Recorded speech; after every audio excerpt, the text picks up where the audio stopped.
Hey everyone, Dr. Opperman here from Simplicity Health Direct Primary Care. I wanted to take a quick second to talk to you about something that I guess is controversial, but really shouldn't be controversial, and that is statin medications and cholesterol medication. So for whatever reason, and I'm not really sure why, but these types of medications have gotten really a bad rap.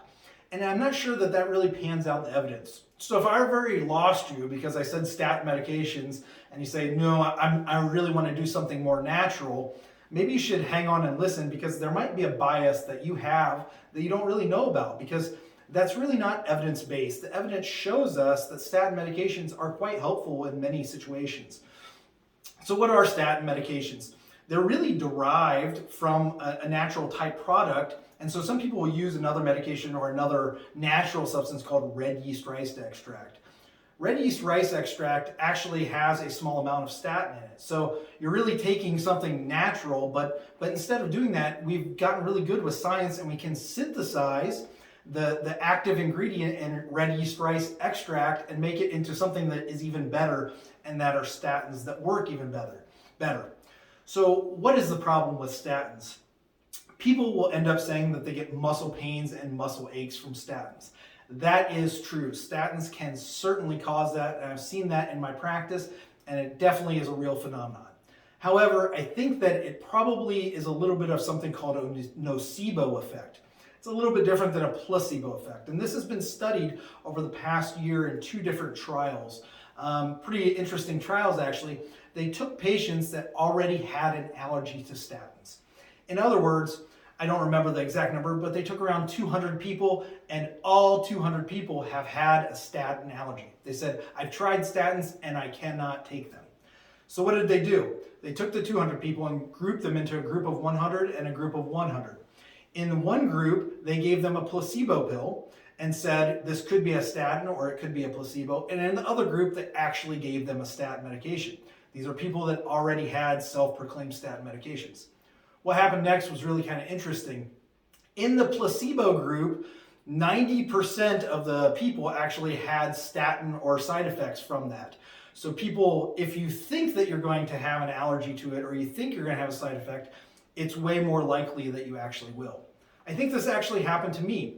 So I started a statin medication several years ago because I have a strong family history of heart disease.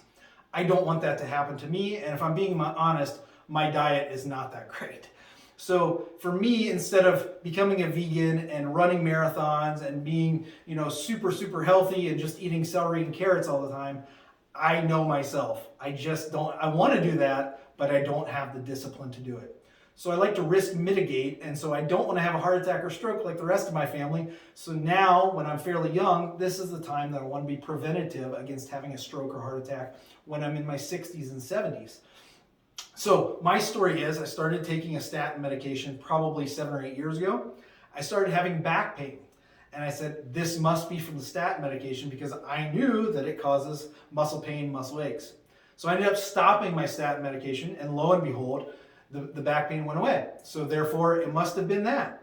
However, I didn't stop there. I said, I really want to test this again. So I restarted the medication, and I did wonderfully well. It turns out that the muscle pain that I was having was actually from golfing. So you can do a lot of things in your life that cause muscle pain, muscle aches, and it's not always the statin medication. So I think it's gotten a bad rap. The true incidence, or the true number of people that do get an allergy or side effect from the statin medications, looks to be about 1 in 15 people.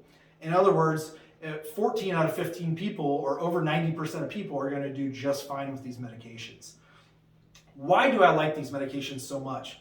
We know that they work really, really well. They prevent heart attack, they prevent stroke, and if you're going to have a heart attack and stroke, they actually reduce the severity of that heart attack and stroke. So while I don't think that every single person should be on a statin, if you have a lot of risk, there's a good evidence that maybe that this medication does make sense for you. So what do I mean by risk? It's not just your cholesterol number. That's old medicine. We used to base everything on cholesterol numbers.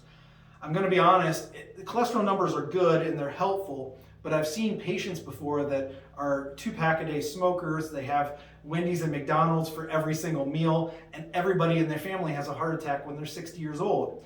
They're coming to me at 62 and I check their cholesterol, and lo and behold, somehow miraculously, it's perfect. Does that mean they don't have risk? The answer is absolutely not. They probably have a lot of risk because of their family history, their smoking, their diet.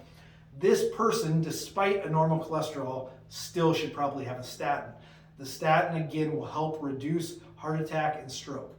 It's not all about cholesterol. The statin medicine actually stabilizes these cholesterol plaques. So the plaque doesn't break loose, float downstream, and then cause us a heart attack or stroke. So that is kind of the story on statin medications. If you really do have a problem with statin medications, we have another class of medication that's really expensive, sort of brand new. They're injectable. They work phenomenally well. Medications called Repatha and Praluent. But our first line is really the cheaper, most effective medications. They've been around forever and we know that they work. My favorite one's Lipitor and Crestor because they have the least side effects and work the best. So that's the story on statin medications. If you have risk, you're a smoker, you're diabetic, have high blood pressure, you have a strong family history, maybe think about revisiting statin medications. And if you've had a previous side effect, maybe it really wasn't the statin. Maybe you were playing too much golf or gardening or something like that. So anyhow, that's the story on statin medications. Again, I'm Dr. Charles Opperman at Simplicity Health Direct Primary Care.